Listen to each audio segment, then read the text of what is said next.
Assalamualaikum warahmatullahi wabarakatuh. Perkenalkan, nama saya Muhammad Faris Hasan dari Pendidikan Teknik Otomotif. Kali ini saya akan menjelaskan tentang mendiagnosis sistem CDI terkomutasi. Pada kali ini di depan saya ada mesin mobil dengan sistem CDI terkomutasi.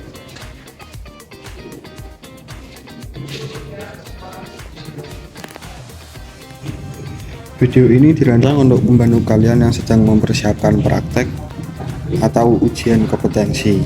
Pastikan kalian menyimak dari awal hingga akhir. Jangan lupa untuk menyiapkan catatan kecil. Yang selanjutnya adalah pengenalan fungsi CDI.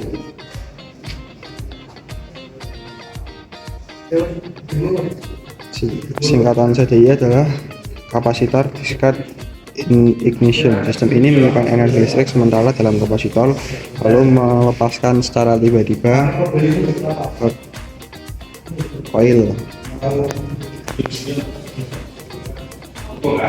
pengapian. Hasilnya adalah tegangan tinggi yang biasanya mencapai 20 hingga 40 ribu volt. Tegangan ini dikirim ke busi untuk membakar campuran udara dan bahan bakar. Tanpa CDI yang bekerja dengan baik, mesin tidak akan bisa hidup atau bekerja tidak stabil. Dan selanjutnya adalah kerusakan yang biasanya terjadi pada sistem pengapian CDI. Yang pertama, mesin sulit hidup. Saat di starter, mesin berputar tapi tidak mau menyala. Yang kedua, mesin berebet atau tersendat-sendat saat digas. Lalu yang ketiga, mesin mendadak mati saat di jalan pelan atau ditanjakan. Yang keempat, kadang busi tidak mengeluarkan percikan api sama sekali. Ingat, gejala ini juga bisa muncul karena masalah lain seperti aki lemah atau sensor rusak. Maka dari itu kita harus melakukan diagnosis secara bertahap. Sebelum memulai pemeriksaan, yang pertama adalah menyiapkan alat seperti multimeter digital. Fungsinya untuk mengukur tegangan, resistensi, dan kontinuitas. Yang kedua ada obeng, lalu kunci pas dan kunci ring. Pastikan semua alat dalam kondisi baik dan mobil dalam keadaan aman. Dan jangan lupa siapkan busi baru atau busi cadangan untuk pastikan semua alat dalam kondisi baik dan mobil dalam keadaan aman, yaitu mesin mati dan kunci kontak dilepas. Langkah pertama yang paling krusial yaitu periksa aki. Setel multimeter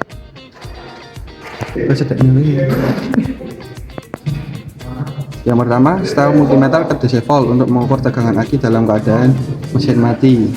Tegangan normal adalah 12 hingga 14 volt. Jika di bawah 12 volt aki lemah, jadi cas aki terlebih dahulu atau ganti aki yang baru.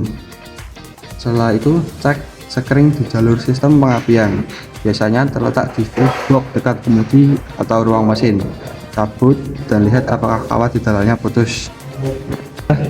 Komponen fuse yang menyambung pada komponen sistem mobil ini. Jangan pernah menggunakan sekring dengan ampere lebih besar karena itu bisa merusak atau membuat ECU error atau rusak. Sekarang kita masuk ke komponen yang lebih spesifik. Yang pertama, sensor posisi poros engkel atau kering sensor. Soalnya ukur resistensinya dengan multimeter di OHM meter bandingkan dengan spesifikasi pabrikan, biasanya di antara 200 hingga 1000 ohm. Jika out of range atau stop, ganti sensor. Kedua, periksa ECU. ECU ini akan menerima sinyal dari sensor tersebut menggunakan scanner diagnosis. untuk membaca data live. Lihat apakah RPN terdeteksi saat starter diputar. Lalu yang ketiga, periksa koil pengapian. Ukur resistansi di sisi vernier, biasanya 0,2 ohm. Sekunder, yang sekunder 5-15 kilo ohm. Jika tidak sesuai, koil harus diganti.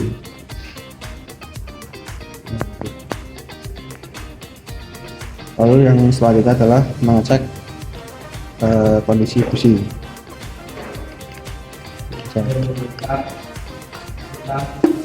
Lepas busi menggunakan kunci busi, perhatikan, lalu nanti perhatikan kondisi busi dan warna busi. Kalau warnanya coklat keabu-abuan itu normal. Jika warnanya hitam basah, ada campuran atau settingan terlalu basah. Yang selanjutnya, busi putih atau abu-abu terang, mesin terlalu panas sehingga timing salah. Lagu uji percikan api, pasang busi pada kabel busi lalu tempelkan ke masa mesin. Minta teman memutar starter, lihat apa ada percikan api yang kuat dan teratur. Jika tidak ada percikan api, ulangi pemeriksaan dari awal. Jika ada percikan tapi mesin tidak hidup, kemungkinan masalah di bahan bakar atau kompresi. Nah, selanjutnya sekarang kita punya data tegangan aki, kondisi kering, resistansi sensor dan koil, hasil scanner, serta hasil uji percikan.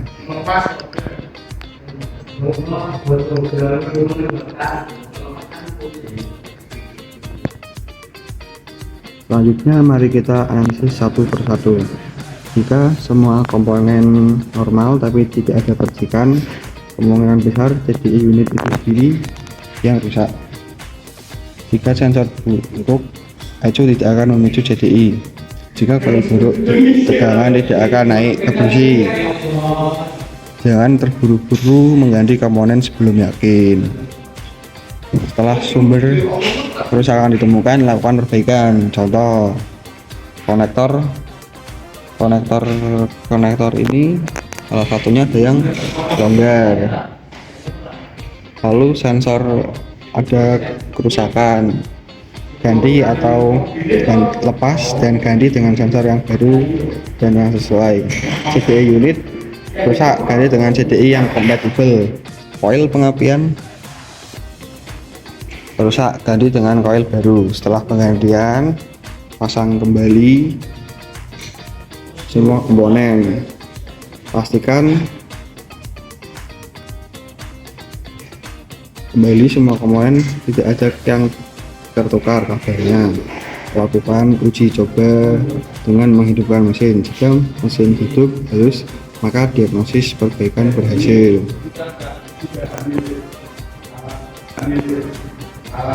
Selanjutnya adalah tips atau saran perawatan dan pencegahan dalam menjaga sistem pengapian CDI yang sudah terkomoditasi. Yang pertama, jauhkan komponen yang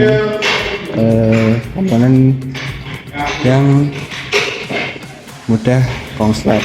Jauhkan dari air, hindari terkena hujan, banjir. Posisi CDI harus terlindungi. Selanjutnya, pastikan pendingin mesin baik. Panas berlebih itu akan mempercepat kerusakan komponen pada elektronik di dalam sistem pengapian. Gunakan CDI original atau karena penggunaan CDI atau komponen yang original itu akan menjaga sistem pengapian ini agar tetap dalam kondisi baik atau tetap berjalan dengan normal. Selanjutnya, periksa sistem kelistrikan secara rutin. Hal ini untuk memastikan tegangan aki atau aliran-aliran listrik yang lainnya itu berjalan atau mengalir dengan sempurna, tidak ada kerusakan atau konsleting. Lalu hindari modifikasi kelistrikan yang berlebih karena itu dapat menyebabkan komponen-komponen yang lain itu mudah rusak. Lalu beban listrik itu berlebihan atau tidak stabil, yang dapat merusak CDI itu sendiri. Sekian dari saya tentang mendiagnosis mesin mobil dengan pemakaian CDI. Mohon maaf jika ada kesalahan. Penjelasan dari saya, sekian dari saya. Assalamualaikum warahmatullahi wabarakatuh.